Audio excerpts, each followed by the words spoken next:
Hey guys, it's John from Eastern Hot Rodder, and today we're going to be talking to you about a C4 Corvette. In particular, my daughter's C4 Corvette. She bought a 96 Corvette, and she's done a lot of work to it over the years since she's had it, and we figured it'd be a good way to do like a long-term review on it. What do you think? Yeah. So, Liberty, why don't you tell them when you got it and why you got it? I bought it in 2019 when I was 13, and it was my first car. So when she was old enough to start looking for cars, I was trying to think of a car that would be affordable to a young kid, that they could be proud of, something that they could work on, and have all the safety features of a newer car. So I was looking for something with airbags to keep her safe. Four-wheel disc brakes is good. North Carolina has a law where the underage driver can't have another underage passenger with them. We can't have more than one underage passenger with them until they're, was it 6 months? Till 6 months. 6 months of driving. So I figured what better way to keep that from happening than only have one other seat. We went and looked at this Corvette. Seemed to check all the boxes. We had anti-lock brakes, we had airbags, we have 2-seat capacity, low center of gravity, they handle real good, and we're in the curvy mountains of North Carolina, so having a car that can handle a turn real good is a good idea.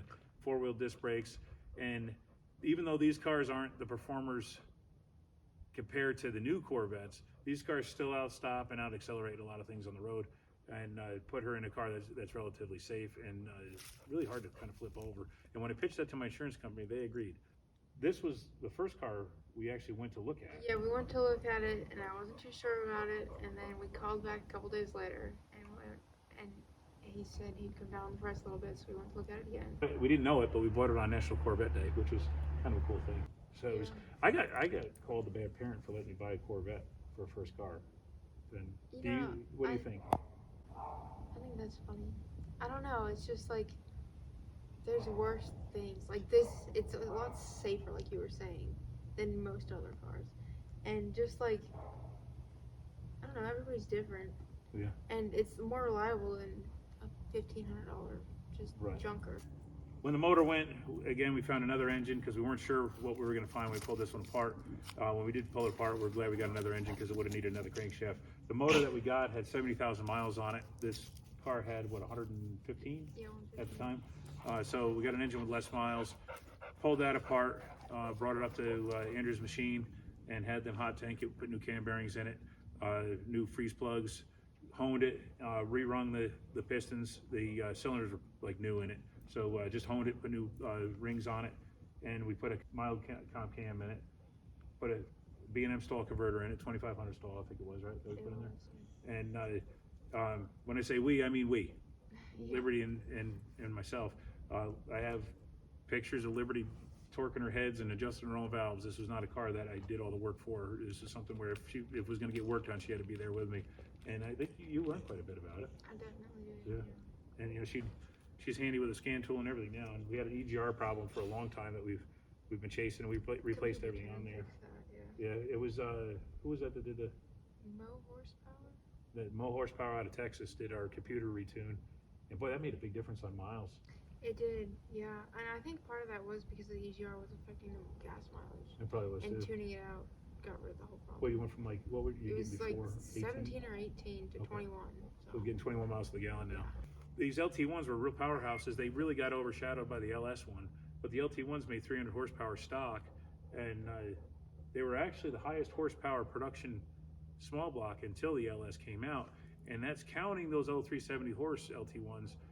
When they did dyno comparisons, the way they figure horsepower and factor horsepower was completely different. So when they did an apples to apples comparison, these LT1s actually made more power than those other LT1s. Want to show them around the car? Sure. Okay, before we pop the hood or anything, let's show them what you did on the outside first, besides detailing the heck out of it. She just got done clay barring and waxing it again. The car looks like $1 million. Well, obviously wheels was one of the bigger changes. Took the saw blades off and went with the Grand Sport style wheel. Tires too, obviously. Yeah. I took the tar off from the rocker panel. The exterior of the car was in pretty nice shape. Yes. We did have to replace a top gasket on the deck. Yeah. The parking sticker. The parking sticker. So it's not much on the outside. Yeah. We lowered it though. Well, that's right. We lowered it an inch in the back. Yeah. Parts of the wheel well didn't follow the tire very well. So by lowering it just an inch, it squares everything up and gives a nice level stance. And it really gave it a much more aggressive look. It did, I think. And then it picked the nose up just a touch so the spoiler doesn't scrape on everything. Yes. That was one thing we replaced, the Yes, it spoiler. still does scratch. Yeah. So how's it been working on it compared to the other stuff we work on? Well, it's a lot more complicated. Just because you have to. I mean, it's not that it's just harder, just takes longer. You have to take more stuff off to get to what you're trying to. Everything seems to be take off extra. It's very, very tight everywhere. Yes. Now some people hate working on Corvettes, and I thought I was going to hate working on when we did that engine swap, but that was fairly easy. yeah. And the hardest thing was getting the darn bolts off for the catalytic converters. We didn't even have to take the hood off it. We just put the hood up all the way and plucked it straight out. So it was kind of everything was modular. All the wiring fell back into place where it was supposed to be. So that was kind of a nice deal. I'll show you the inside of it. This is one of the reasons we really like this car. Is one thing that's really expensive on these cars is seat covers. And this car had pretty nice looking seats in it. I think they've been recovered once because at 115,000 miles, these bolsters, they wear real bad there. And you can see how these are in really nice shape. One of the tricks a lot of used car salesmen will do is switch the driver's seat with the passenger seat because they will swap and hide that worn bolster. And this car, both seats are in really nice shape. You see the steering wheel and everything's in nice shape. All the digital display works real good and everything. The dash pad's in nice shape. It's not all clapped out. We did have to replace the AC vent in the center of the dash on the passenger side, which ends up being a real common thing that's missing on these 95s and 6s. I think it's weird. Yeah, I think mean, easy it fix. must break easy. It was $30 for the little plastic thing. So under the hood, the car looks pretty stock. Liberty, you want to tell us what we did on the hood besides the cam and the converter? Obviously the throttle body is the one thing you can really see there. The BBK throttle body. So we did a 52 millimeter throttle body, and when we had more horsepower, tuned the computer, tuned for that to take full advantage of that. And Cut out the airbox. cut out the airbox. Bigger mass airflow sensor. Yeah, so it's 1,000 CFM mass airflow sensor kit or something like that. So this just comes apart there. You take the screen out and it's a different housing, so it'll flow better. And then we cut the airbox open. K&N, for what we've read, the K&N doesn't add any horsepower, but we figured it filters better. So we changed the filter out for a K&N, and the car noticeably sounds different with the throttle body and stuff. And the camshaft is a pretty mild one. It was, I think, can't remember off the top of my head. It was like a 520-inch lift. It was a little hotter than the hot cam for the LT4. It was supposed to be a camshaft that you could run without having to reflash the computer, but I think that's probably why we were getting that EGR code, because we replaced everything on the EGR, and we were still getting a code every month. You would get the light would come on for that. On these, the ignition runs off the camshaft, and you can't see it down in there, but there's an OptiSpark in there, and it's horror stories about how bad they are. They're not nearly as bad as people say they are. This one has got the stock original one to this car, and she just had a misfire code the other day, so we're thinking it's probably going to have to be replaced soon, but we do have the one from the 70,000 mile engine, and that one looked like it was in good shape. From what I've heard, there's a lot of crappy aftermarket ones, so we're going to try to stick with the stock one for now. The car rides really nice, I think. It rides. Yeah, it's comfortable. I mean, the heat's good, the AC works. Yeah, the heat will cook you out of it. The AC will freeze you out of it. The car's real sure-footed. It's a little stiffer ride, of course, because it's a sports car. This does not have the magnetic tune suspension. This is just a base model suspension. But what I like is that it does have the performance rear axle ratio. So when she does bring it to the drag strip, it should be a little quicker than your standard convertible. We had to rebuild the headlights. And these things, when the C4s, the headlights flip up, and when they park, they'll kind of bunk, bunk, bunk, bunk, bunk. And what it is there's a gear inside the motor. You take the headlight out with just a few bolts, and the gear inside this motor, right here, it's these little plastic nylon gears. They turn to powder. What was it, $20 or something like that when we bought those kits? Yeah. And you replace those bushings, and the headlights work like new. So it was a real cheap fix. Muncie's checking it out right now. You see where that was, Muncie? Yeah. It's all fixed in there. So the car does everything that you would expect a Corvette to do for a lot less money than all the other Corvettes. Liberty, would you buy this car again? If I knew the engine was bad, probably not, but at the same time, like, the learning opportunity is good. Yeah. I mean, yes. I think You would? Yeah. turning radius is up. Yeah, it has a turn radius like a bus. Yeah. Yeah. Oh, which is kind of funny. These have all aluminum control arms. Anybody that's familiar with these vets will know all this stuff that I'm going to point out, but it's all aluminum control arms. The rear suspension and half shafts in the back are all aluminum. They were all posi rears. They all had all the automatics were 4L60Es or 700R4s. I like the LT1 years because they were the more powerful ones, and I like the idea of the 96 because you can tune it with OBD2. But there are some advantages to having the OBD1, I guess, with some of the LT1 stuff. If you're looking at the LT1 years, the 92 and 93 were the ones that had the poor design OptiSpark because they didn't vent. These have a vent to go up, and the replacement OptiSparks for the older design do have a vent built in now. You just have to poke a hole in the boot for it.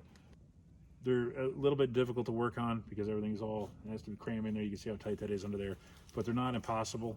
I still think it's a great first car, good first hot rod. I think the car set they have gone up quite a bit. I think when we were watching market prices, this car is more than doubled in value since you bought it. And the stuff she's done to it is, the nice thing is, of the money she's put into it, she can still get back out of it. So she's not overhead on this car, and it still shows well. It's funny, some of the shows around here, it doesn't get a look, but then we just go a little bit farther and people climb all over it. It is weird. Some days it's... Yeah, some people really taken back by it. And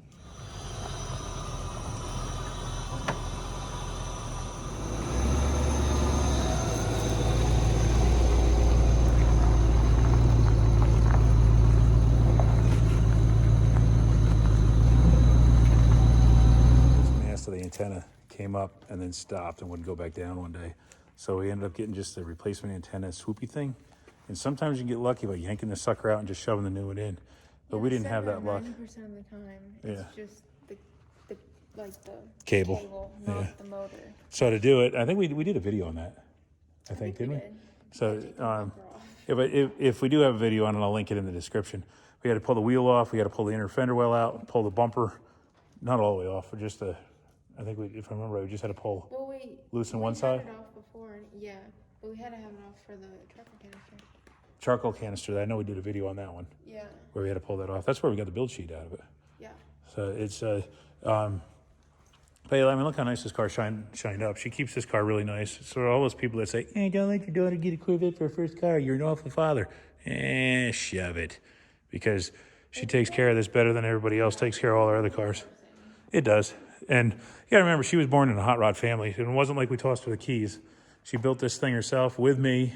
And she was here every step of the way. This is her car through and through. They are definitely a different car to work on. They're definitely newer than this type of stuff we usually do. As you can see, we got T-Birds, Willys, Gassers, and of course, Little Red. We got the T-Bucket project for the school and stuff. So this was kind of out of our comfort zone when we got it. But I did, like I said at the beginning of the video, I wanted to have something with all the safety features of a new car, but still have the cool factor and the affordability. Now, these cars have already started to go up quite a bit. When we had it insured originally through Haggerty, they did send me a notification and actually said that the value of the car is going up and we should increase our coverage on it. And I didn't. And then we had to put regular insurance on it because she's not old enough for the Classic. She's got about another half year to go, and if you pick up another car, you could do that, right? So is this a keeper for you think, or do you think about selling it sometimes? Well, I think it's a keeper for now. Like, I have no reason to get rid of it. And yeah. You always hear people talking about how they feel like they shouldn't have got rid of their first car. That's very true. I mean, I'd hate to get rid of it and not be able to get it back. Yeah, yeah. And this one ended up being. It was funny when she went to look at it. The picture showed the top down, and we were on our way out, and I said, "What color do you think the top is?" And she said, "I hope it's black or white because I don't think the tan will look good." But now, would you change it to if you had a? Maybe black, but I think like the white wouldn't match because like. Yeah, that doesn't seem to be right. Yeah. But I think I like the tan, especially with the tan interior. I like the tan and black interior looks good too. I like them with red interior with the white bodies, and it's so they're a neat car. They're a different car.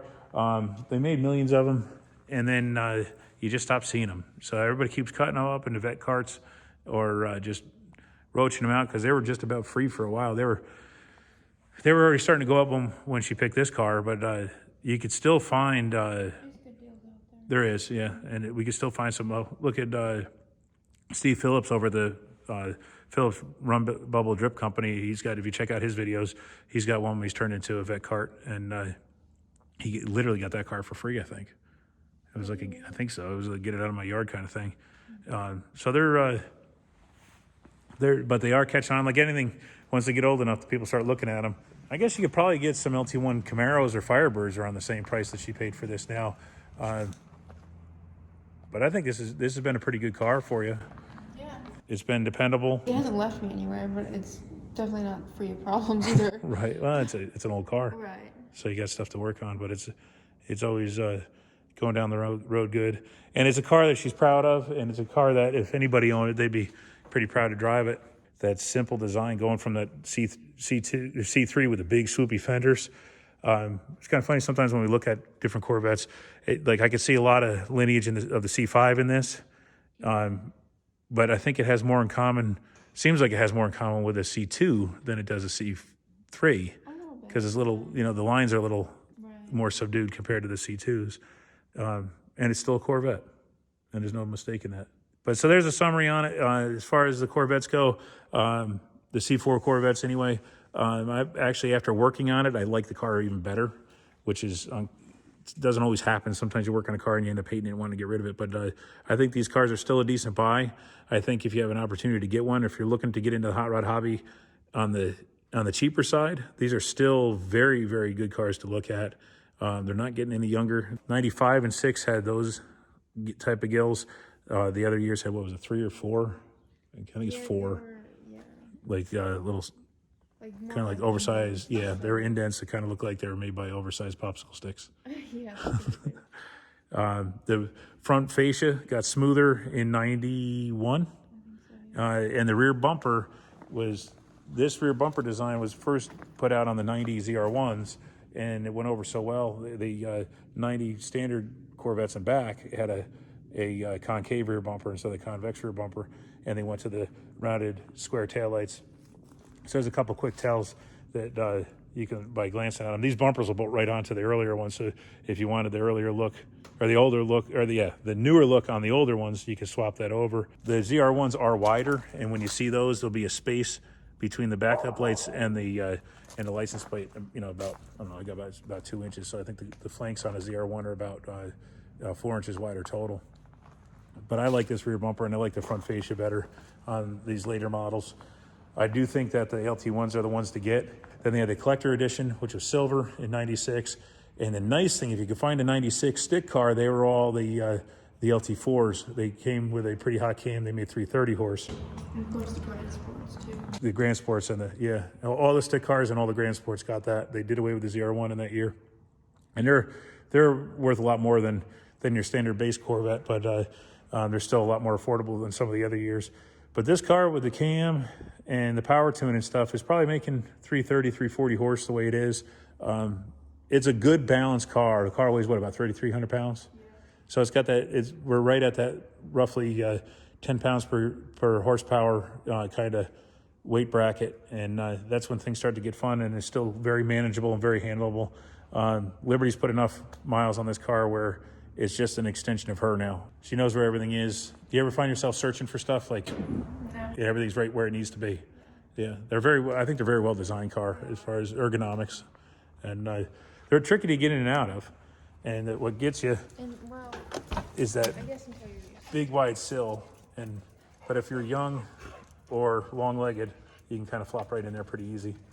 I can get in and out of it all right, especially when the top's not there. One thing that's kind of a pain is the way the window curves when the window's up, so you have to open the door further. Oh, to be able to get out? Right. Yeah, so this curvature of the glass, way actually, we'll get in a front view here, you can see how much narrower the top is from the door flank, so they come in, the window goes up at a big angle. I think it would be a tough car to beat for a budget hot rod, a do-wall car. The coupes definitely would have had a lot more room. Do you ever get to a spot? Yeah. Do you ever feel like you wish you got a coupe instead of a roadster? No, it's still nice when you put the top down. Yeah, and it looks good when the top's down. It's a little too cold today to put the top down. All right, guys. Well, thanks for joining us. I hope you learned a little bit about C4 Corvettes, and and particularly Liberty's C4 Corvette. So Liberty, thumbs up, thumbs down, thumbs up. So there you got it from a young kid, 17-year-old punk. She likes these cars too. Thanks for watching, guys. We'll see you on the next one.